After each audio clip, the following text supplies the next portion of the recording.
2021년 벌써 1월달 마지막인데요. 1월 31일 동서말씀 교회 예배는 빌립보서 세 번째 시간으로 갖겠고요. 제목은 그리스도 예수의 마음. 여러분들이 아마 한 번씩 다 묵상하거나 예배할 때 많이 들으셨던 내용이라고 생각을 합니다. 그거에 대해서 찾겠고요. 그 장절은 2장 5절에서 18절 내용입니다. 여러분 지난 시간에 보시면 아시겠지만은 1장 27절과 30절이 아마 생략된 걸로 알고 있어요. 그리고 2장 1절하고 4절도 좀 생략이 되어 있습니다. 그런데 이제 이거를 제가 경홀히 여기는 건 아닌데 이 부분들은 조금 짜투리 부분이라서 이 짜투리 부분들은 빌립보서 3장과 4장을 나눌 때 같이 붙여서 하면은 좋을 것 같아요. 왜냐하면 이 부분들은 3장의 내용하고 좀 겹치는 부분이 많아서요. 그래서 오늘은 보다 핵심이 되는 말씀을 조금 집중적으로 살펴보는 게 낫지 않겠냐, 그렇게 판단을 해서 2장 5절과 18절 말씀을 좀 중점해서 살펴보도록 하겠습니다. 그리고 또 항상 그렇지만 내용이 오늘 보실 거는 특히 좀 이렇게 간단한 건 아닌 것 같아요. 약간 좀 복잡한 느낌이 있어서 좀 양해해 주시고 함께 같이 따라와 주시면 감사할 것 같습니다. 그래서 이게 빌립보서를 많이들 피하세요. 솔직히 옥중서신 중에서도 에베소서는 좀 많이 읽으시는데 이 빌립보서, 골로새서는 그렇게까지 많이 읽지는 않으신 것 같습니다. 근데 사실 옥중서신을 읽으려면은 에베소서, 골로새서, 빌립보서, 빌레몬서까지를 이 내복음이라고 하는데요. 이걸 통으로 읽어야 돼요, 솔직히. 그래야지 바울이 뭘 말하고 있는지를 조금 정확하게 파악을 할 수가 있기 때문에, 그래서 조금은 어렵더라도 계속 같이 가시면 좋을 것 같습니다. 자, 처음부터 시작을 해볼게요. 지금 이제 2장 1절과 4절은 또 인사말 비슷하게 겸손한 삶을 살아라, 이렇게 해라, 이제 이런 식으로 얘기를 하고, 그리고 2장 5절부터 바로 바울이 본론을 얘기해요. 이게 바로 이제 그리스도 예수의 십자가의 의미에 대해서 지금 파헤치는 부분인데, 5절에 이렇게 시작합니다. 너희 안에 이 마음을 품어라, 그리스도 예수의 마음이니. 이거 많이 들어보셨을 텐데 이건 좀 직역을 해야 돼요. 좀 직역을 하면 의미가 좀 바뀌어집니다. 한번 잘 들어주세요. 이게 직역을 제가 해드리면 이렇게 됩니다. 너희는 마음을 쏟고 신경을 쏟아서 그것을 바라봐야 된다. 자, 직역을 하면 이런 의미예요. 너희는 마음과 신경을 쏟아서 그것을 바라봐야 된다. 곧 그리스도 예수의 그것 말이다. 이 정도의 문장입니다. 자, 그러면 한글 번역과는 어떤 차이가 있는지 좀 살펴볼까요? 너희는 이 마음을 품으라고 하잖아요. 지금 마음이 목적어가 됐죠? 그리스도 예수의 마음을 품어라. 근데 직역을 하면 그 의미라기보다는 너희는 그것에게 마음을 쏟아야 된다. 그러니까 마음을 품으란 얘기가 아니라 우리 마음을 다해서 그것을 바라봐야 된다라는 거예요. 그래서 그것은 무엇이냐라고 했을 때 두 번째 문장에 그리스도 예수의 그것이다. 그러니까 마음을 얘기하는 게 아닙니다. 자, 이거를 정리를 해보면 뭐가 있냐면요. 마음이라는 이 단어가 쓰이는 헬라어 프로네이테는 내가 관심을 갖고 의지를 갖고 이렇게 바라보는 어떤 태도를 뜻해요. 그러니까 우리가 가지고 있는 어떤 태도를 말하는 거죠. 그래서 우리는 그런 태도와 정성을 다해서 그걸 바라보라고 하는 거예요. 그러니까 우리는 마음을 쏟고 바라봐야 되는 거는 그것이에요. 근데 여기서 그것이라는 것에 대해서 특정하게 바울이 뭐라고 언급한 게 아니에요. 그냥 그것이에요. 그러면 그냥 그것이라고 얘기하는 게 과연 그럼 우리는 어디에서 그것이라는 뜻을 유추할 수 있을까? 구약으로 돌아가 보면은 광야 생활을 할 때에 만나로 이게 연합이 됩니다. 연결이 되죠. 만나라는 단어의 히브리 뜻도 그 무엇이라는 뜻이에요. 그러니까 의미가 있는 게 아니죠. 왜 의미를 두지 않았을까요? 이게 하나님의 뜻인데 하나님의 생각을 우리의 이 그릇과 우리의 머릿속에 담을 수가 없다라는 것을 일단은 선포했다고 보시면 되는 거예요. 그러니까 사람의 말과 사람의 뜻으로 규정할 수가 없기 때문에 그것 혹은 그 무엇이라고 표현을 하는 거예요. 그래서 우리는 이렇게 지정이라고 말하고 있는 혼적인 마음을 다해서 말씀을 보고 말씀을 통해서 내 마음을 여는 거예요. 그런데 그런 어떤 예수 그리스도의 마음을 품는 게 아니라 우리의 정성과 마음을 다해서 그것을 보려고 노력하는 거예요. 자, 여기서 이제 중요한 오해가 생길 수도 있는 부분이, 그러면 그것이라는 설명할 수 없는 것은 그러니까 그것을 설명할 수 없는 것은 우리가 가지고 있는 어떤 노력이나 의지를 통해서 얻어지는 거냐, 이렇게 생각을 할 수가 있는데, 그게 이제 달라져요.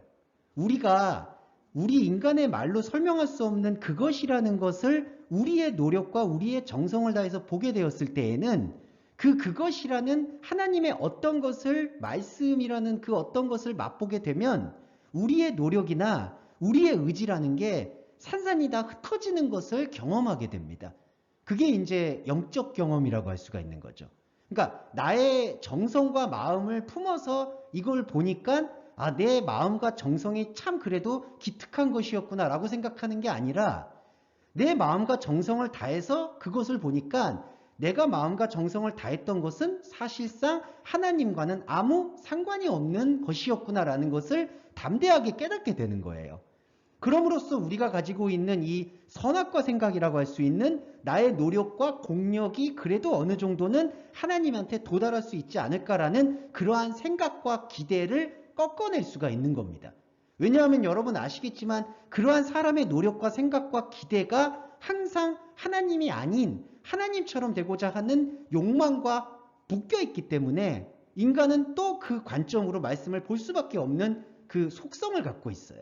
그래서 바울은 이걸 너희 안에 이 마음을 품어라, 그리스도 예수의 마음을 품으라는 이런 추상적인 말을 하신 게 아니라 너희의 마음과 정성을 다해서 그것을 봐라. 곧 그리스도 예수의 그것이다. 이거를 설명하고 있다라는 거예요.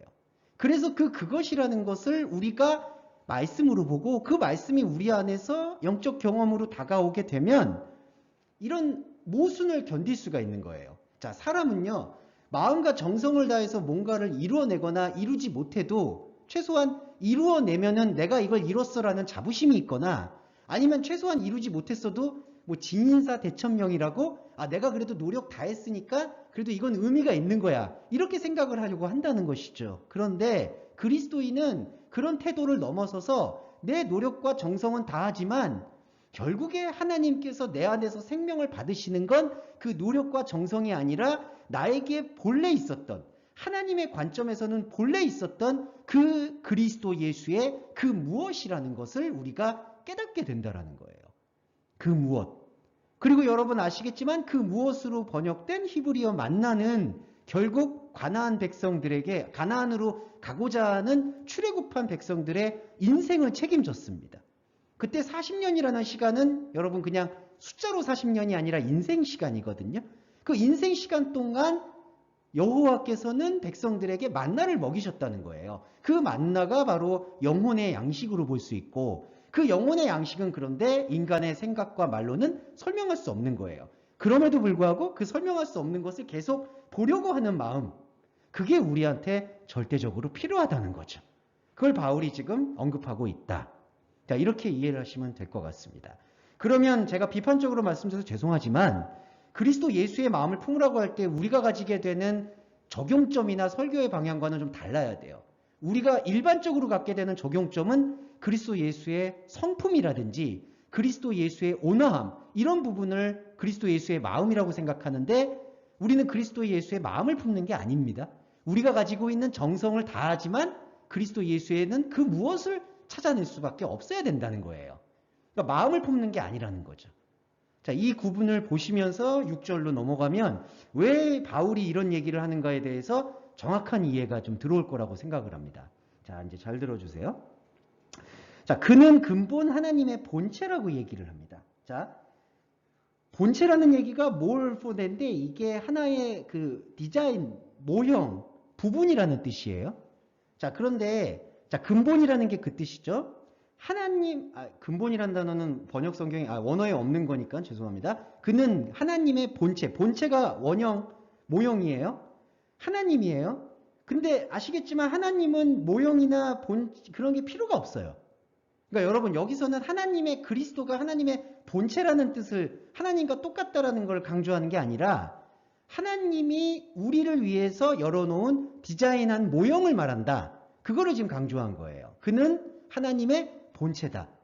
그러니까 이게 하나님과 동등하다 이 뜻이 아니라요. 하나님은 원래 본체가 필요가 없는데 말씀의 육신을 통해서 우리와 언약을 약속하시기 위해서 그 모형이라는 것, 이 모형이라는 게 좀 오해가 될 수 있는 단어이기도 하지만 일단은 그렇게 보겠습니다. 그 모형을 허락을 하셨다는 거예요. 자, 그리스도가. 그러면서 뒤에 문장이 한글 번역과는 좀 달라져요. 한글 번역은 어떻게 되어 있냐면 하나님과 동등됨으로 취할 것을 여기지 않았다라고 되어 있는데 원문을 직역을 해보면 하나님과 같은 것을 강탈하는 것으로 인도하지 아니하고 이렇게 되어 있어요. 자, 차이가 뭐냐 하면은 이건 차이가 좀 커요.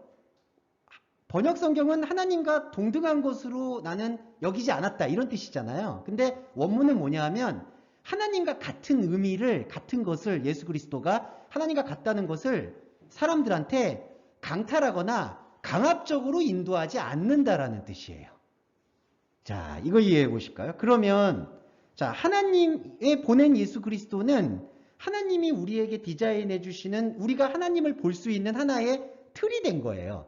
그렇죠. 우리도 예수 그리스도의 말씀을 통해서 지금 하나님에 대해서 이해를 가져가려고 하는 거잖아요.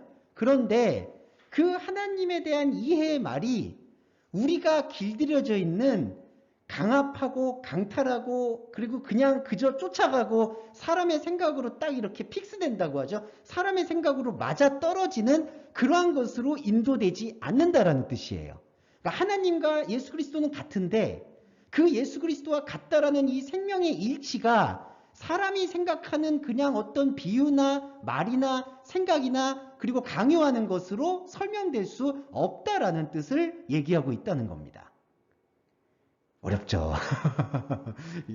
이게 제가 어려운 게 아니라 이건 바울 말이 어려워. 그거는 꼭 감안해 주셔야 돼요. 네. 자, 그럼 다시 한번 말씀드리면 예수 그리스도는 하나님과 지금 동일하다는 거예요. 지금 그걸 강조한 거예요, 바울이. 근데 그 예수 그리스도가 하나님과 동일하다라는 것을 우리의 생각의 그물 속에 가두지 않았다라는 거예요. 그게 무슨 뜻이냐면 저와 여러분이 생각을 해보실 때 하나님과 예수 그리스도가 같다라는 것을 우리는 어떻게 생각을 할까? 뭐 몸이나 아니면 형체나 본질이 일치한다 이런 식으로 이제 이해할 수가 있는데 그런 어떤 사람의 생각으로 가둘 수가 없다라는 것을 오히려 강조했다는 거죠. 그러니까 예수 그리스도는 하나님의 모형인데 그 모형이라는 것이 우리가 생각하는 존재가 이렇게 일치하는 방식이 아니라 완전히 다를 수도 있는데 그 다름이라는 개념이 예수 그리스도의 이름을 통해서 하나님과 하나로 묶일 수 있다. 그러니까 완전히 다르지만 하나일 수 있다라는 것을 이 6절 말씀 안에 녹여 있다는 거. 그 부분을 일단은 염두에 두셔야 될 것 같아요. 이 6절의 그러니까 포인트는 예수 그리스도는 하나님과 동등하지만 그 동등하다는 것이 사람이 갖고 있는 생각의 틀에 임박혀 있지는 않다. 그거를 얘기하고 강조한다는 거죠. 그러니까 이게 번역하고도 다르고 원문하고도 해석이 다르니까 좀 복잡한데 번역본에서는 이게 예수 그리스도는 원래 하나님이었지만 그는 겸손하셔서 동등됨으로 여기지 않았다. 이렇게 번역이 된 건데 이거는 일단은 잘못된 거고요. 그는 하나님의 모형인데 이 모형이라는 것이 하나님과 동일한 거다. 근데 하나님과 동일하다는 것인데 우리가 생각하는 그런 동일하다는 생각과는 또 다르다. 그거를 설명한다는 거예요. 그러니까 사람은 하나라고 했을 때의 생각이 있잖아요. 뭐가 뭐 뜻이 맞는다. 뭐가 이렇게 일치한다. 이런 걸로 하나를 생각을 하잖아요. 그런데 바울은 그게 아니라 우리가 만약에 하나님과 완전히 달라도 하나님의 관점에서는 그거를 완전히 하나로 봐주실 수 있다라는 것을 여기서 언급을 한 거예요. 그래서 예수 그리스도도 우리 안에 오셔서 하나님과 우리가 완전히 다르다라는 것을 우리로 하여금 고백하게 만든다는 거죠. 예수 그리스도의 오심의 목적이 하나님의 모형으로 오신 목적이 우리가 하나님과 철저히 다르다라는 걸 고백할 수 있게 하고 오히려 그 고백이 하나님이 볼 때에는 너가 나와 다름을 고백해 주었기 때문에 너는 나와 하나일 수밖에 없다라는 언약을 성립할 수 있는 소중한 끈이 되어준다. 자, 이거를 지금 말하고 있는 게 바로 6절의 포인트예요. 자, 이걸 흐름을 놓치지 말고 이제 들어주세요. 자, 그게 이제 계속 연속이 되는 게, 자, 7절 부분입니다. 오히려 자기를 비워 종의 형체를 가지사 사람들과 같이 되셨다. 이렇게 돼 있어요. 자, 자기를 비웠다는 게요. 하나님의 모형이에요. 자, 이거 제가 설명이 어려운데, 하나님의 본체였죠. 자, 예수 그리스도가. 하나님의 모형이었어요. 근데 하나님의 모형을 포기한 거예요. 왜냐하면 하나님의 모형인데 하나님의 모형을 우리가 감당할 수가 없어. 그래서 그 모형을 일단 하나님의 아들인 예수 그리스도는 그 모형을 포기한 거예요. 그게 자기를 비웠다는 거예요. 이 자기를 비웠다는 게 뭐 긍정적인 말은 사실 아니에요. 이 비웠다는 거는 텅 비었다, 공허하다, 허망하다 이 뜻이거든요. 그러면 예수 그리스도가 실제로 이 모형, 하나님의 모형인데 이 모형을 포기해버려서 어떤 모형으로 우리한테 나타났느냐? 바로 종의 모형으로 나타났다는 거예요. 자, 하나님의 모형이었던 존재가 하나님의 모형을 포기하고 종의 모형을 가졌다는 거예요. 근데 종의 모형이 누구의 모형일까? 바로 사람들의 모형이라는 거예요. 근데 여러분 여기서 종의 모형이라고 했을 때 우리가 바울이 쓰는 단어의 의미를 잘 이해하셔야 되는데 여기서는 종만 나왔잖아요. 그런데 항상 바울이 쓰는 방법 중에는 반대 개념을 같이 묶어서 표현을 하는 거예요. 묶었는데 생략하는 기법이 있어요. 무슨 뜻이냐면 종의 형체를 가졌다는 뜻은 종의 반대말이 뭘까요? 주인이에요. 그러니까 이거는 주인의 형체도 같은 맥락 안에 묶인다는 뜻이에요.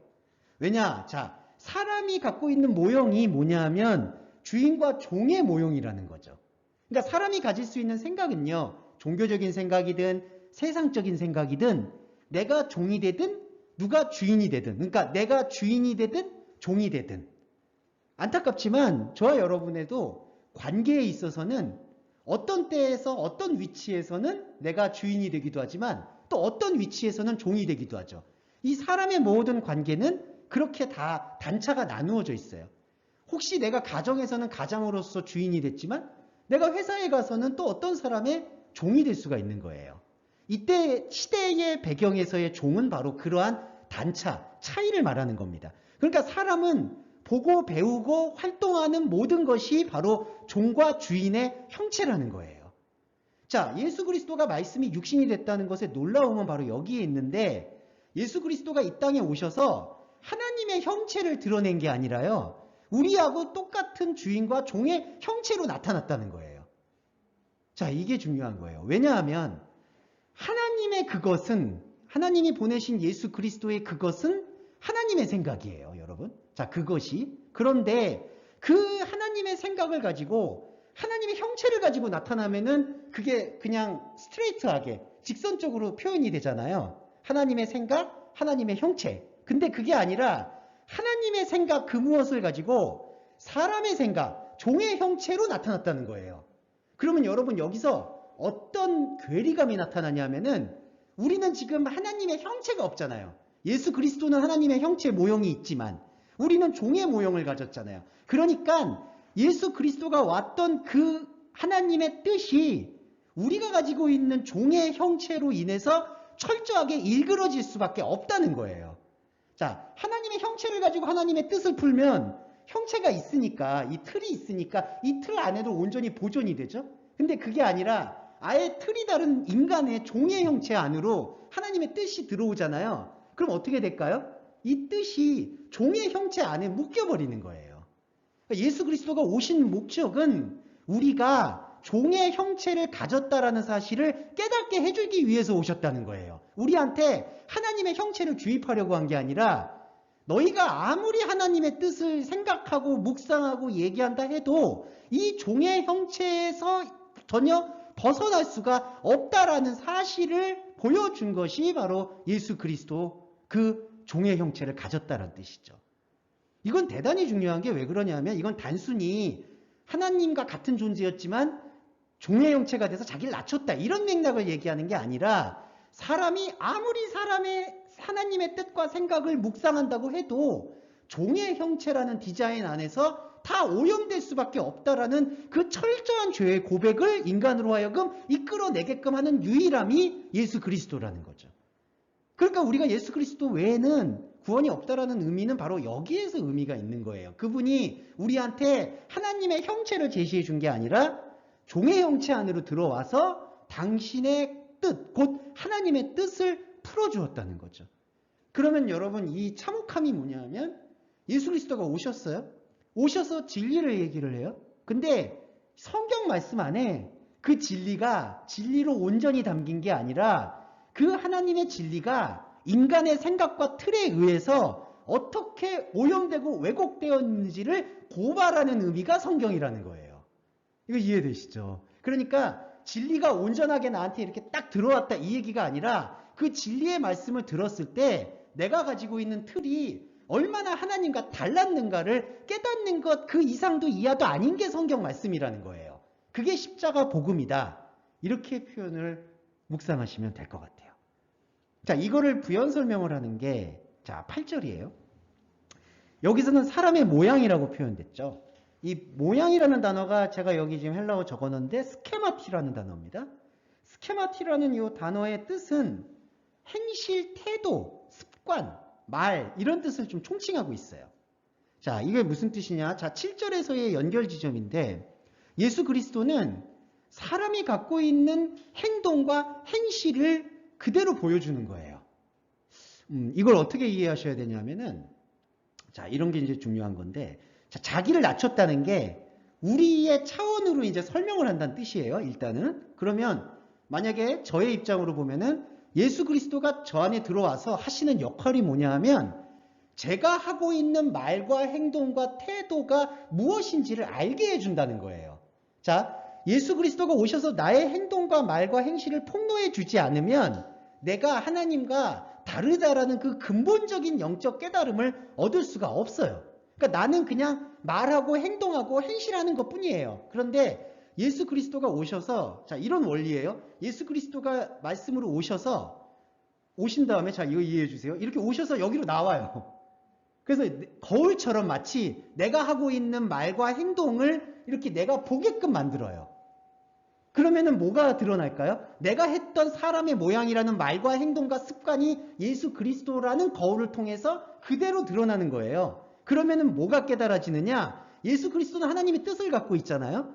하나님의 뜻을 갖고 있는데 나는 종의 형체잖아요. 그러면 하나님의 뜻을 갖고 있는 사람이라는 존재에 의해서 내가 가지고 있는 생각과 태도와 습관이 하나님과 얼마나 다른 길을 걷고 있었는지, 곧 하마르티아 상태를 얼마나 체묘하게 집요하게 걷고 있었는지를 깨닫게 해준다는 거죠. 예수 그리스도가. 그러니까 예수 그리스도가 한마디로 여기 말씀에 의하면 나의 거울이 돼서 내가 하나님과 얼마나 다른 길을 걷고 있는지를 예수 그리스도가 그냥 자신의 공생애로 보여줬다라는 거예요. 그때 당시에는 제자들이죠. 그리고 바리새인들이죠. 사두개인이죠. 그리고 열심당원들, 다 사람들. 그러면 이거는 그때 시대만 국한된 게 아니라 지금 말씀을 듣고 보고 있는 우리한테도 하나님의 진리가 나라는 종의 형체의 그릇에 의해서 어떻게 왜곡되고 비틀리고 있구나. 그거를 깨닫게 해주시는 게 바로 예수 그리스도의 사역의 절정이라는 거예요. 자, 이걸 언제까지 하시느냐? 죽기까지 하세요. 근데 이때 죽음도 잘 들으셔야 되는 게 예수 그리스도의 죽음을, 공생의 죽음을 얘기하는 것만이 아니라 바로 나의 인생의 죽음의 때까지를 얘기한다는 거예요. 8절에 죽기까지 복종하셨다. 자, 이거 잘 이해해 주세요. 예수 그리스도가 복종했다고 생각을 하죠. 근데 이 복종이라는 뜻의 이 휘파고에라는 뜻의 본래의 뜻은 듣는다는 뜻이에요. 자, 누가 듣느냐? 일단 예수 그리스도가 들어요. 그 얘기는 누구의 것을 듣느냐가 중요한데 예수 그리스도가 누구의 말을 듣는 걸까요? 누구에게 복종하는 걸까요? 바로 나의 말을 듣는 거예요, 여러분. 죽기까지. 자, 이걸 다시 정리해보면 예수 그리스도가 말씀의 육신으로 내 안에 오셨죠? 그래서 나 안에서의 영적인 길을 여셨어요? 그러면 어떻게 되냐면 예수 그리스도가 나의 거울로 나타나요. 그리고 나의 인생의 죽음 때까지, 그러니까 이 유한한 인생의 죽음의 때까지 예수 그리스도가 나의 말을 들어요. 그분이 듣는 거예요. 그러니까 예수 그리스도가 하나님의 말을 듣는 순종이 아니라 예수 그리스도가 나의 말을 듣는 거예요. 자, 여기서 듣는다는 거는 뭐 들어준다, 순종한다 이 뜻이 아니라 내가 무슨 말을 하고 있는지를 그분이 듣는다는 거예요. 곧 그 얘기는 내가 무슨 말을 하고 있는지를 내가 들을 수 있게끔 그분이 하나의 스피커가 되어준다는 거예요. 이해되시죠? 그러니까 내가 무슨 말을 해요. 그러면 예수 그리스도가 그걸 들어요. 그러면 예수 그리스도로부터 내가 했던 말이 투영이 되죠. 들리죠. 그러면 어떻게 되냐면 예수 그리스도는 그 안에 하나님의 형체가 있기 때문에 나의 종의 형체 안으로 들어와서 여기서 하나님 형체를 보여주잖아요. 그러면 예수 그리스도로 인해서 내가 하나님과 얼마나 다른 존재였는지를 듣게끔 해준다는 거예요. 그리고 우리가 그걸 들으면 우리는 순종을 하는 거예요. 그렇죠. 그러니까 예수 그리스도가 이런 거예요. 종의 형체로 오셔서 종의 형체를 가지고 여기로 나왔어요. 근데 예수 그리스도는 하나님의 형체가 지금 하나잖아요. 하나님의 형체도 있고 종의 형체도 있으니까 내 말을 들어. 그러면 듣는 예수 그리스도에게서 나오는 말은 내가 하나님과 얼마나 다른 태도와 말을 갖고 있었는지를 철저하게 보여주는 역할을 하게 된다는 게 죽기까지 복종했다는 뜻이에요. 그러니까 예수 그리스도가 그의 인생에 죽기까지 복종했다는 뜻이 아니라 이 말씀을 들은 저와 여러분이 유한한 인생을 살 때까지 내 말을 듣겠다는 거예요. 그래서 들어서 돌려주겠다는 거예요. 너가 어떻게 하나님과 다른지. 그거를 강조한 게 바로 십자가 죽음입니다. 십자가 죽음이란 뜻은 뭐냐 하면, 자, 제가 하나님과 다른 말을 하잖아요. 그걸 예수 그리스도가 들었잖아요. 예수 그리스도가 우리한테 화답해주는 유일한 응답이 십자가 죽음이라는 거예요. 정리해보면 내가 나의 열심이나 나의 노력이나 나의 행동으로, 그게 사람의 모양이잖아요. 그거를 계속해요. 사실 우리도 지금 와서 하는 게 바로 그거예요. 예배가. 그걸 예수 그리스도에게 들려줘요. 그러면 하나님의 뜻과 하나님의 형체를 갖고 있는 예수 그리스도가 나한테 뭘 얘기를 해주냐면, 너가 하고 있는 그 행동이 하나님의 아들을 십자가에 못 박은 행동이야 라는 것만 우리한테 들려주게 된다는 거예요. 그래서 바울이 모든 걸 배설물로 여길 수밖에 없는 건, 내가 하늘 아래에 했던 모든 노력, 습관, 언어, 이 모든 것들이 예수 그리스도의 들림을 통해서 다시 나한테 들리니까 이게 하나님과는 아무 상관이 없고, 그냥 상관이 없으면 모르겠어. 하나님의 아들을 십자가에 죽일 수밖에 없는 행동이었다라는 것을 깨닫게 해준다는 거예요. 근데 여러분, 여기서 놀라운 게 일어나는 게, 그러면 사람이 미치죠, 솔직히. 야, 그러면 내가 숨 쉬는 것 자체가 죄네? 솔직히 죄잖아요, 이게. 그런데 이렇게 되고 있는 국면을 우리가 듣게 되고 알게 되고 깨닫게 되면은 그 다음에는 하나님이 움직이기 시작하는 거예요. 자, 이 차이를 알게 되면, 내가 하고 있는 모든 행동이 십자가 죽음밖에 없다라는 거를 우리 차원에서는 딱 깨닫고 인식하잖아요. 그러면 그 인식과 동시에 하나님이 움직이는 거예요. 그때부터. 자, 이게 동시적인 반응인데, 그거를 잘 보시면 하나님이 그를 지극히 높여 모든 이름 위에 뛰어난 이름을 주사, 이렇게 표현을 하는데, 자, 지극히 높인다는 단어를 이렇게 막 이렇게 존경한다, 높여준다, 이런 걸로 이해하지 않으셨으면 좋겠어요. 휘페로포스틴이라는 단어는 하나님이 예수 그리스도의 말을 완전히 우리와는 다른 차원에서 하나의 이름으로 제시해 준다는 거예요. 자, 이게 이렇습니다. 자, 우리가 지금 이 템포에서 지금 뭘 깨달았냐면은, 내가 하고 있는 모든 행동이 십자가 죽음이구나. 그거를 지금 깨달았어요. 그럼 동시에 예수 그리스도를 보내신 하나님은 어떤 역사를 펼치시냐면은, 내가 깨달은 이 십자가 죽음을 하나의 이름으로 삼아요, 여러분. 그래서 그 이름으로 삼아서 그 십자가라는 죽음을 지극히 높여서 또 다른 이름으로 제시해 준다는 거예요. 근데 그 또 다른 이름이라는 건 우리 차원에서 볼 때 또 다른 이름이었고, 하나님 차원에서 볼 때에는 창세전에 본래 있었던 이름이라는 거예요. 이해되시죠? 그러니까 이거는 창세기로 돌아가 보면, 아담이 동산에 와서 하나님이 이름 지으라고 하잖아요. 그래서 이름 막 짓잖아요. 근데 이름을 못 찾잖아요. 그리고 아담의 갈비뼈라고 번역됐죠? 아담의 그 골방이란 뜻인데, 아담의 골방에서 생명이 나와서 그때 비로소 이름을 짓잖아요. 그게 구약의 모형이에요. 그러니까 이 신약의 바울이 말하는. 자, 우리도 원래 이름이 있어요. 하나님과 함께 할 수 있는 이름. 근데 우리는 영이 죽어있기 때문에 이걸 전혀 몰라. 알 수도 없고 관심도 없어요. 근데 예수 그리스도가 오셔서 내가 지금까지 이름 지었던, 그게 아까 사람의 마음이거든요. 사람의 말, 사람의 모양, 사람이 했던 모든 행동들로 했던 게 다 이름이에요. 근데 그 이름 안에 내 진짜 이름이 없음을 깨닫게 해주신 거예요. 그리고 내가 고백할 수 있는 유일한 고백인 십자가 죽음 고백을 딱 붙잡고 그 십자가 죽음의 고백 위에 이름을 세운 거예요. 이게 하나님 이름이에요. 그리고 여러분, 이 이름이 계시록에서 말하면은 스티그마, 표가 되는 거예요. 표. 여러분, 그 표 계시록에서 기억하시죠? 예, 표를 가진 사람이 666으로부터 벗어난다, 뭐 이런 얘기라든지. 그게 조금 섞여 있는데 그때 이 이름이 우리와 하나님의 관계를 대표해주는 영적인 상징이 된다. 이렇게 이해를 하시면 됩니다. 자, 그러면 우리의 신앙생활이라는 걸 다시 한번 정리해 볼까요? 우리는 예수 그리스도를 통해서 나의 인생의 모형이 처음부터 끝까지 안타깝지만 종의 모형에 사로잡혀 있구나.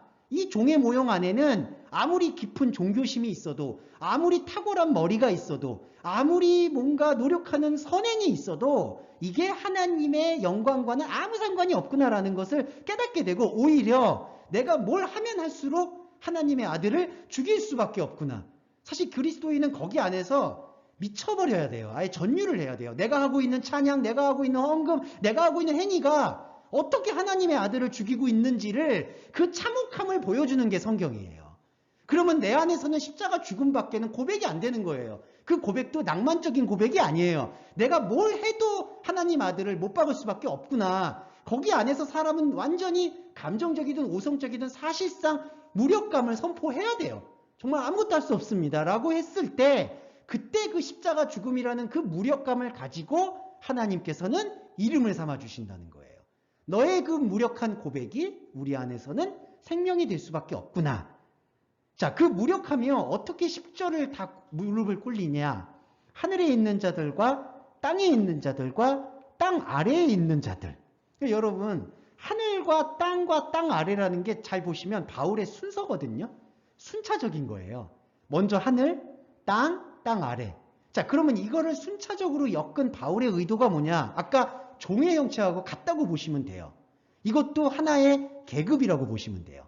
하늘 있고 땅 아래 있고. 자, 사람이 가지고 있는 생각의 그물이 하늘, 땅 아래.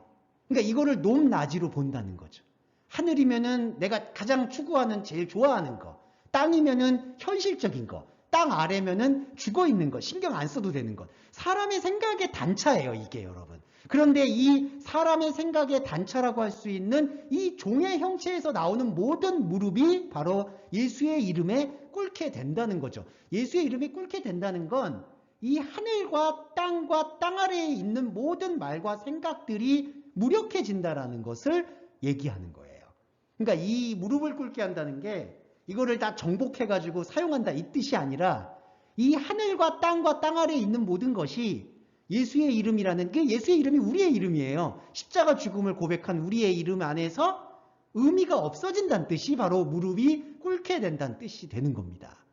우리가 가지고 있는 그런 종의 형체의 생각들이 복음의 정수 앞에서는 다 무릎이 꿇리게 된다. 이 얘기가 바로 10장의 포인트고 10절의 포인트고 11절은 번역이 잘못됐습니다. 이거는 다시 말씀드릴게요. 잘못됐다고 자꾸 얘기하면 안 되는데 잘못했어. 이거 틀린 게 아니라 틀렸다는 표현은 아니고요. 이건 잘못된 번역이라서 말씀을 좀 직역을 다시 드려볼게요. 자, 모든 입이 예수 그리스도가 하나님 아버지의 영광 안에서 주님이라는 것을 절대로 고백할 수 없게 되었다. 이 뜻이에요.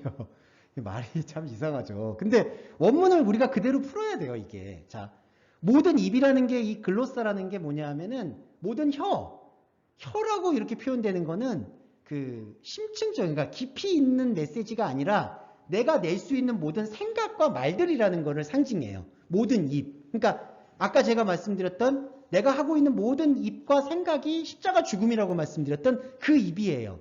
모든 입.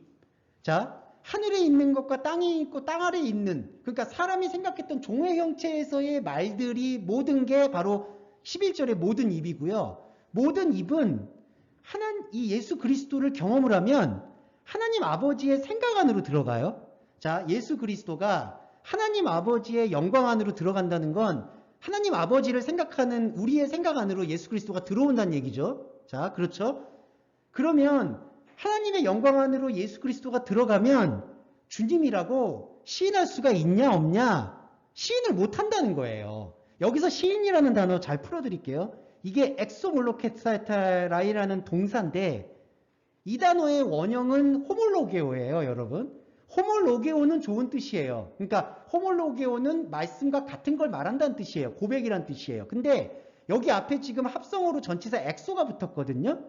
그러면 이 단어는 철저하게 고백한다는 뜻도 있지만 반대로 내 입으로는 이제는 고백할 수 없다라는 뜻이 담겨 있어요. 엑소라는 전치사가 나온다는 뜻이거든요. 그래서 엑소 호몰로고스, 나는 말씀과 같은 것으로부터 나와버렸다. 그러니까 말씀과 같은 것을 얘기할 수가 없다라는 의미가 이 시인이라는 여기 단어에는 훨씬 더 강하게 함축되어 있다는 거죠. 그러면 정리해 볼까요? 자, 10절과 9절과 8절 우리가 이 흐름을 통해서 우리는 십자가 죽음만을 고백하게 되잖아요. 그게 모든 입이죠. 그러면 예수 그리스도를 하나님 아버지의 생각 속에서 주님이라고 고백을 할 수 있을까요? 없을까요? 할 수가 없어요. 이게 무슨 뜻이냐? 왜 주님으로 고백을 못하느냐? 이때 주님이 뭘까요? 큐리오스가. 지난 시간에 말씀을 드렸듯이 이게 종의 형체에서 말하는 주인이라는 거예요. 이해되시죠? 그러니까 십자가의 죽음을 우리가 깨닫게 된다면은 예수 그리스도를 주님이라고, 그러니까 사람이 생각하는, 인간이 생각하는 주님이라고 고백할 수 없다라는 것을 우리가 인정하게 된다는 뜻이에요. 그러니까 이게 이렇게 연결이 안 되면은 이게 어떻게 될까요? 다 무릎을 꿇려놓고 그 무릎을 꿇려놓은 것들을 주님이라고 시인하라고 얘기하는 꼴밖에 안 되잖아요. 그러면 이 무릎을 꿇렸던 걸 다시 주님이라고 시인해버리면 이거 어떻게 될까요? 이게 무슨 영광이 될까요? 이거 그냥 죄송한데 맞짱 다시 도루묵이 되는 거예요. 그렇죠, 여러분. 이 흐름을 정확히 보시면 나온 거예요. 자, 그래서 제가 요 첫 번째 말씀드린 11절까지 잠깐 정리를 해드리면 우리는 마음을 다하고 노력을 다해요. 자, 여러분. 이게 종의 형체지만 노력을 다합니다. 그래서 하나님의 그리스도 예수의 그 무언가를 추구해. 그러니까 사람의 말로 못 잡히는 그 무언가를 추구했어요. 그랬을 때 우리가 우리의 노력과 열심으로 하나님 말씀을 보고자 했을 때 하나님께서는 우리한테 무엇으로 화답해 주시냐면은 종의 형체로 들어와서 종의 형체가 가지고 있는 종교심의 모든 것을 보여주시는 거예요. 예수 그리스도를 통해서. 그러면 우리 안에서는 무엇만 고백이 되느냐? 아, 내가 하고 있는 모든 행동은 하나님 아들을 십자가에 못 박는 것밖에 없구나라는 십자가 죽음 고백이 나오고 그 십자가 죽음 고백을 하나님은 지극히 높여서 이름으로 삼아주심으로써 우리가 가지고 있는 인생의 모든 노력인 하늘, 땅 아래에 있는 것들을 모두 무의미하게 돌리는 거예요. 자, 무의미하게. 그러면 우리는 이 무의미함을 또 재료를 삼아서 뭐를 고백하느냐? 내가 종의 형체로 생각했던 예수 그리스도를 인간의 왕으로 생각했던 그 시인을 이제 나는 할래야 할 수 없다라는 영적 고백을 일으켜낸다는 거죠. 그러면 이게 구원이 완성이 되는 거예요, 여러분.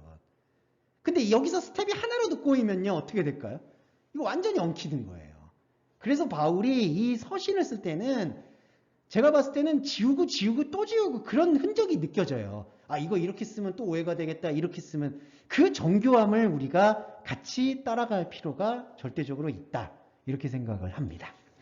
네, 아이고 한 번 설명하는데 너무 오래 걸렸습니다. 네, 잠깐 쉬셨다가 다시 두 번째 하겠습니다.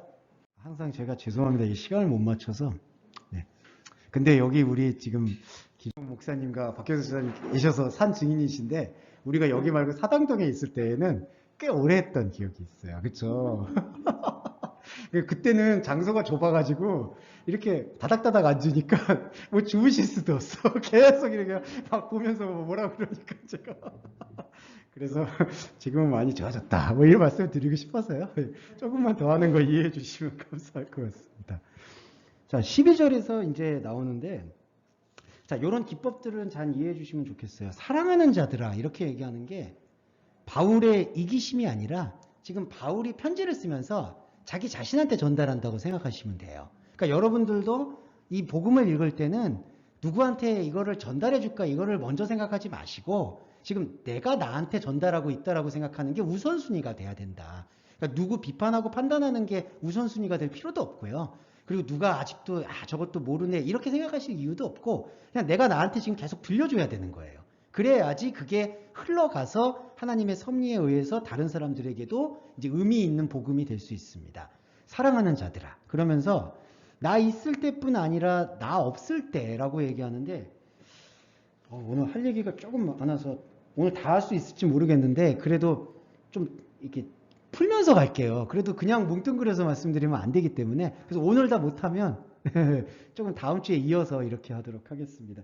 저희가 뭐 한두 주 보고 또 말 건 아니시죠? 네, 오늘 보시고 너무 이상해 이렇게 하시지만 않으시면 쭉 이거는 줄기를 이으셔야 되니까 제가 이렇게 서두를 막 한다는 건 이게 또 복잡하다는 얘기인데요. 있을 때가 아니라 없을 때라고 표현을 하는데요. 자, 이게 나의 있을 때라고 번역하고 있는 원어 부분이 파루시아가 쓰였어요. 파루시아가 무슨 뜻이냐면요.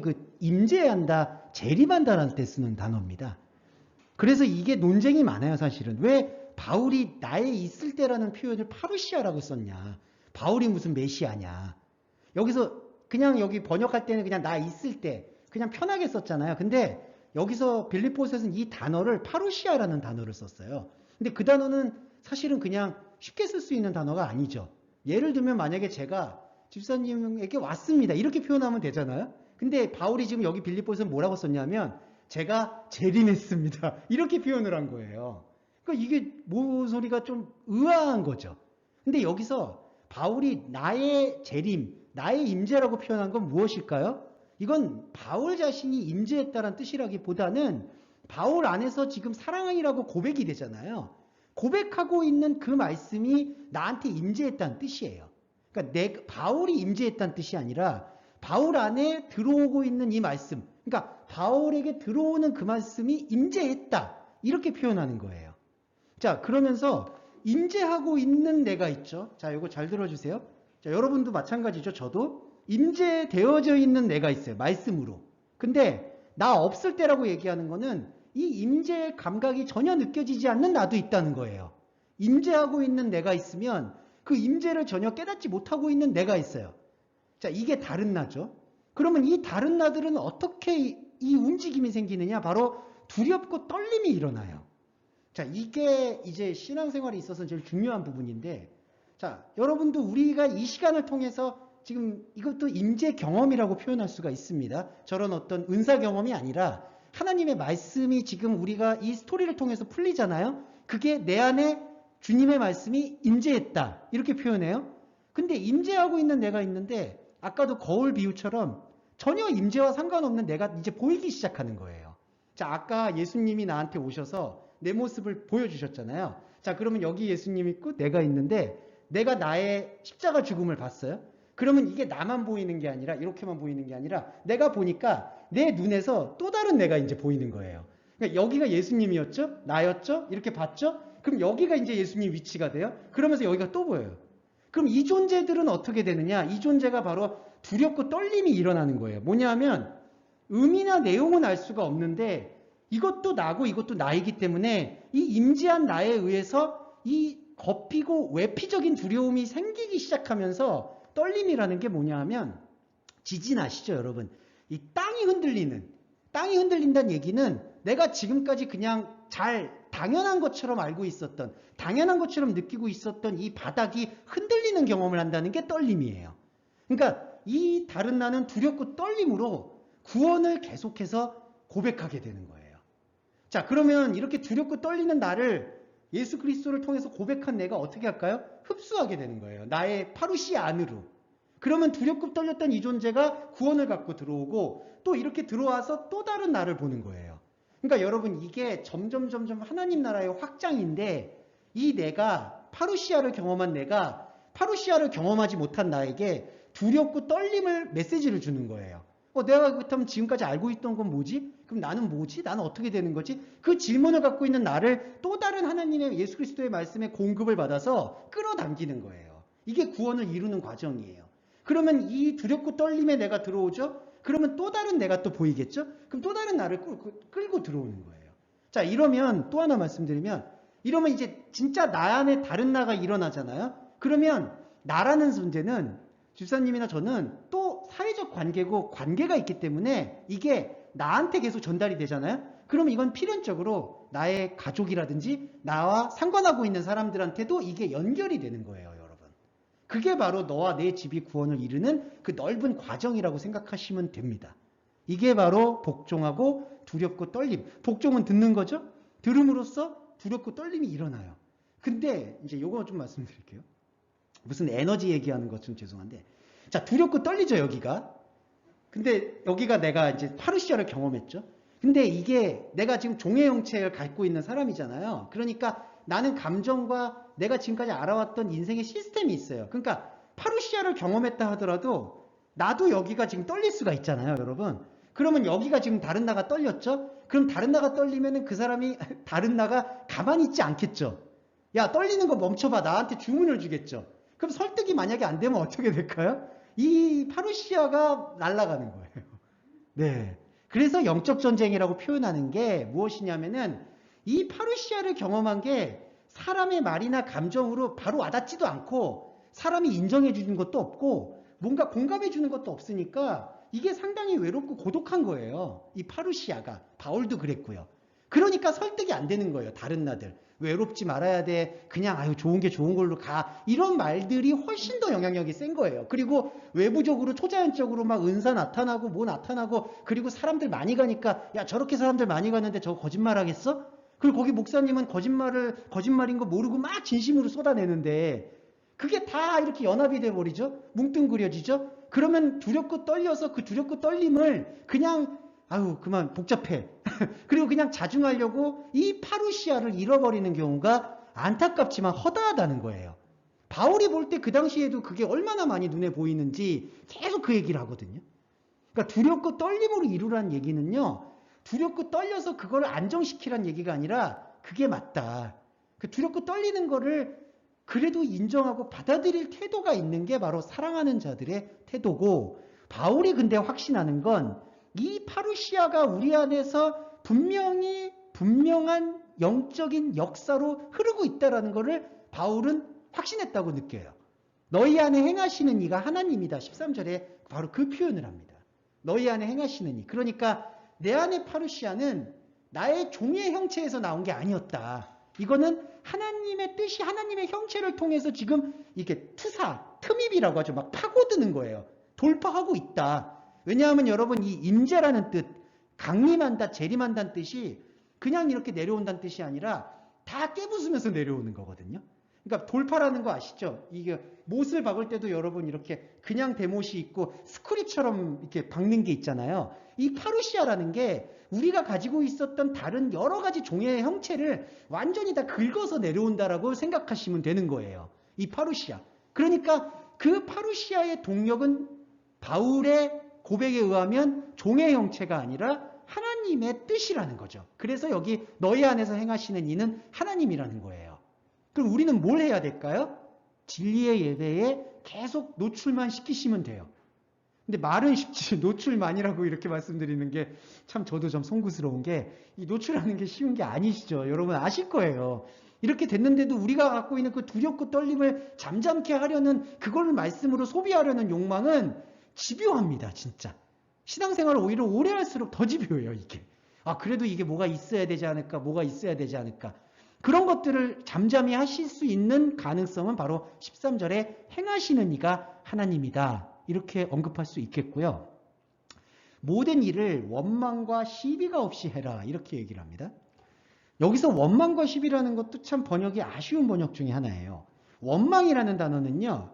불평불만이라고 번역이 되기도 하지만 이 그 고기스몬이라는 단어는 데코레이션 아시죠 여러분? 포장한다는 뜻이에요. 그러니까 보다 용이하고 쉬운 것으로 개선하기 위한 노력. 이게 바로 한글 번역에서 원망이라고 번역된 단어예요. 자, 그 얘기는 뭐냐 하면 모든 일이라는 거는 바로 십자가 죽음을 고백하는 일이거든요. 그 일을 꾸미지 말라는 뜻이에요. 원망이 없게 하라는 뜻은. 왜냐하면 지금 아까도 제가 답답한 마음에 조금 이게 톤을 높여서 번역에 대해서 말씀을 드렸듯이 그 번역이 만약에 그냥 그대로 있는 그대로 소개가 됐다면 어려워도 우리가 묵상을 할 수는 있잖아요. 아 그러면 왜 주님이라고 시인하지 말라고 하는 걸까? 그런 것들을 묵상할 수 있는 기회가 있는데 그게 아니라 이 지금 원망이 들어왔다는 거죠. 이 번역 자체에도 의미 자체에도. 그러니까 사람이 이렇게 들으면 이해하기가 쉬울 거야. 모든 입이 주님이라고 시인하면 영광 돌리는 걸 거야 라고 생각하는 생각이 바로 원망이라는 거예요. 그러니까 말을 조금 더 사람이 듣기 이해하기 쉽게 개선하려고 하는 노력이 불평, 불만, 원망이라는 단어예요. 그러니까 여러분 그 원망이 있으면 안 돼요.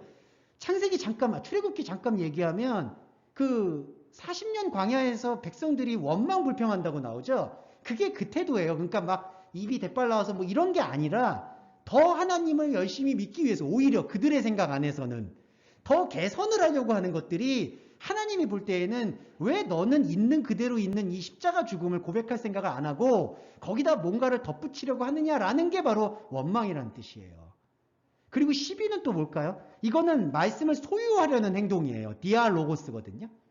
이 디아라는 게 관통한다는 뜻입니다. 로고스. 그러니까 마치 로고스를 내가 편하게 입는 액세서리처럼 이렇게 꿰뚫는 거예요. 목걸이를 꿰뚫듯이.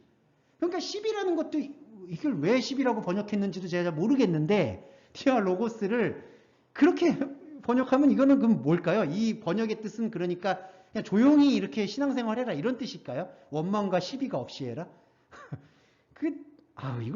죄송해요. 왜 이렇게 할까요? 예, 이런 거예요. 디알로고스는 그러니까 말씀, 원망하고 비슷하게 말씀을 그냥 내 구미에 맞춰서 그냥 꿰는 거예요. 그냥 이렇게. 그러니까 이건 그냥 이런 거야. 이런 거야. 이런 거야. 그리고 여러분 이렇게 얘기하는 분들의 가장 특징이 뭘까요? 아신 게 딱 들으시면 나오는 게 하나님의 말씀은 이제 다 들었기 때문에 듣는 게 중요한 게 아니라 삶에서 실천하는 게 중요하다. 이런 얘기 여러분 방송이라든지 어딘 데서 귀에 못이 박히도록 들으셨을 거예요. 그 실천 하나님 안 받아요. 아시겠지만. 예. 왜 그거를 가르칠까라는 답답함을 좀 호소하지 않을 수가 없습니다. 왜냐하면 이거는 비판이라기보다는 해도 너무하는 거예요. 이거는. 예. 그러니까 원망과 시비가 없게 하라는 거는 쉽게 말하면 그냥 말씀은 말씀 그대로 봐라. 그냥. 예. 그냥 거기다가 뭐 이렇게 덧붙이려고 생각하지 말고 그리고 그 말씀이 우리가 들을 때 이해가 안 되는 모순적인 게 있으면 생각을 해보라는 거예요. 아까 하나님 형체, 종의 형체 이런 부분들을. 그게 바로 바울의 부탁이었던 거죠. 빌립보서에. 자, 그리고 15절도 마찬가지예요. 이런 것들도 참 제가 이렇게 열을 올려서는 안 되는데. 자, 어그러지고 거스르는 세대라고 하잖아요. 자, 이게 잘 보면은 세태를 이게 비판하는 것처럼 보여요. 그러니까 지금 세대는 어그러지고 거스르는 세대다. 소돔과 고모라와 같다. 근데 바울은 그걸 얘기하려는 게 아니라 세대 자체가 이 세대라는 건 인간의 시간을 사는 걸 얘기하거든요. 인간의 시간을 사는 것 자체가 어그러지고 거슬러 있다는 거예요. 그러니까 요거를 좀 유념하시면 좋겠어요. 그러니까 우리 시대가 지금 말세라서 뭐 타락하고 도덕 윤리적으로 땅에 떨어져 이걸 얘기하려는 게 아니라 그냥 사람이 숨쉬고 살아가는 세대는 어그러지고 거스러졌다는 거예요. 근데 이것도 잘 보셔야 되는 게 어그러지고 거스렀다라는 원어의 의미를 심층적으로 풀어보면 안타깝지만 이게 있어요. 거스렀다는 게 뭐냐면 구부러졌다는 뜻인데 이 단어의 뜻은 그거에 머무르는 게 아니라 이게 구부러졌기 때문에 이게 이제 구부러졌잖아요. 이 구부러진 거를 내가 피려고 하는 노력까지를 포함하는 단어가 어그러지고 거스르는 세대라는 거예요. 이해되시죠? 그러니까 이게 바로 선악과의 중요한 행동인데 이게 구부러졌어. 이거 내가 펴야 돼. 그래서 막 발버둥 치는 세대라는 거예요, 이게. 근데 이걸 우리가 핀다고 해서 펴지나요? 펴지는 게 아니잖아요. 그리고 내가 이걸 핀다고 해서 이걸 평평하게 만든다고 해서 하나님이 영광을 받나요?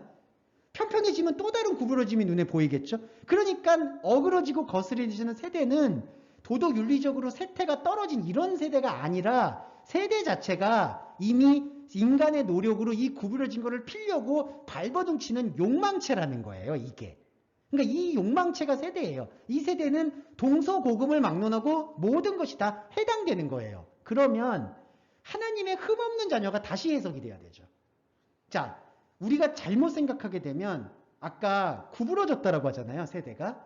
근데 흠이 없다라는 것을 인간적으로 적용하면 어떻게 될까요? 아까 제가 말씀드렸던 그 구부러진 것을 평평하게 핀 것을 흠없는 자녀라고 생각할 수 있다는 거죠. 그렇죠. 근데 세대 안에 이미 거스러졌다는 것 안에 그거를 평평하게 피려는 노력도 포함이 됐다는 거예요. 그러면 그렇게 노력하는 거는 흠없는 게 아니라는 거죠. 그럼 여기서 흠없는 건 뭘까요? 구부러진 걸 구부러진 대로 인정할 수 있는 게 흠없는 자녀라는 거죠. 그러니까 구부러진 걸 평평하게 피려고 노력하는 게 흠없는 자녀가 아니라 구부러졌다라는 사실을 구부러진 것 그대로 이해할 수 있는 존재가 흠없는 세대가 돼요. 그 세대만이 세상을 비출 수가 있어요. 이때 세상도 외부 세상을 얘기하는 게 아니라 내가 살아가고 있는 나의 영역을 얘기하는 거예요. 그래서 여러분 복음의 진리에 계속 노출이 되면 아무렇게나 산다, 안 산다 이런 맥락을 넘어서서 있는 그대로 나를 볼 수 있게 되는 솔직함을 우리가 확보를 해야 되는 거예요. 아, 내가 성품도 그렇고 인품도 그렇고 어떤 부분도 좀 이런 부분들이 있구나. 그리고 어렵지만 그것도 감당해야 되는 거예요. 내가 이 시간 이렇게 예배를 와서 하나님의 말씀을 들었지만 이 시간에 이렇게 와서 예배를 드렸던 나의 노력이 사실은 아무것도 아니구나. 십자가 죽음이구나. 이런 어떤 모순적인 걸 더 이상 모순으로 생각하지 않게 되면 우리는 이 세대에서 흠없는 자녀가 될 수 있다는 거죠. 그러니까 이걸 얼마나 반대로 얘기할까요? 지금은. 그 어그러지고 구부러졌다라고 해서 세태를 막 비판하고 동성애가 있습니다. 뭐가 있습니다. 그런 것들에 대한 판단은 우리가 살아가면서 공동체가 알아서 할 수 있어야 되는 거고 복음에서 얘기하는 거는 그거를 피려고 목사님이 노력하는 거는 정말 덫에 빠질 수밖에 없습니다. 제가 심리적으로도 말씀드려도요. 그런 것들을 계속 눈에 보잖아요. 마귀 쫓아내고 그럼 그 사람이 그 마귀가 돼요. 예, 이건 제가 짧은 경륜이지만 몇십 년 동안 이렇게 신앙생활을 보면서 그런 분들을 너무 많이 봐왔어요. 마귀를 자기가 쫓아내는데 결국 그 존재가 되는 거예요. 음란한 마귀 쫓아낸다고 기도해줬는데 그 사람이 음란한 채가 된 거예요. 이게 사람의 본성입니다. 안 변해요, 이걸. 근데 이거를 성령님이 뭐 바꿔줬다라고 얘기하는 그런 태도가 얼마나 말씀에 대한 죄송한 말이지만 무지에서 비롯됐는지 그거에 대해서는 제가 말을 안 할 수가 없을 것 같아서 말씀을 드렸어요. 여러분 이건 비판의 문제가 아니라 조금 비교를 위해서 말씀드렸으니까 양해해 주시고 들어주셨으면 좋겠습니다. 자, 그래도 이게 진도가 좀 빨리 나가서 그래도 1시간 안에 마무리할 수 있을 것 같은 기쁨이 있습니다. 자, 17절도 이렇습니다. 아유, 이 17절도 참 오늘 왜 이러지? 오늘 번역이 왜 이러지? 16절은 그 다름질과 수고인데 이거는 뭐 특별히 말씀드릴 부분은 아닌 것 같아요. 이거는 그냥 묵상하시면 될 것 같고요. 자, 17절에는 물론 16절도 그 의미가 담겨 있긴 하지만 이거 하나하나 다 하기가 조금 그렇기 때문에 포인트도 받아들이면 17절에 만일 너희 믿음의 재물과 섬김 위에 내가 나를 전제로 드릴지라도 뭐 이렇게 돼 있어요. 한글 번역에서는 이 조사가 그냥 무분별하겠어요. 조사, 도, 은, 는, 이가. 전제로 드릴지라도 이게 아니라 도라고 조사를 쓰셔야 되는 게 아니라 너희 믿음의 재물과 희생을 대신해서 내가 나의 희생을 보여주는 것이 나의 기쁨이고 너희와 함께하는 기쁨이다. 이렇게 번역하는 게 좀 정확합니다.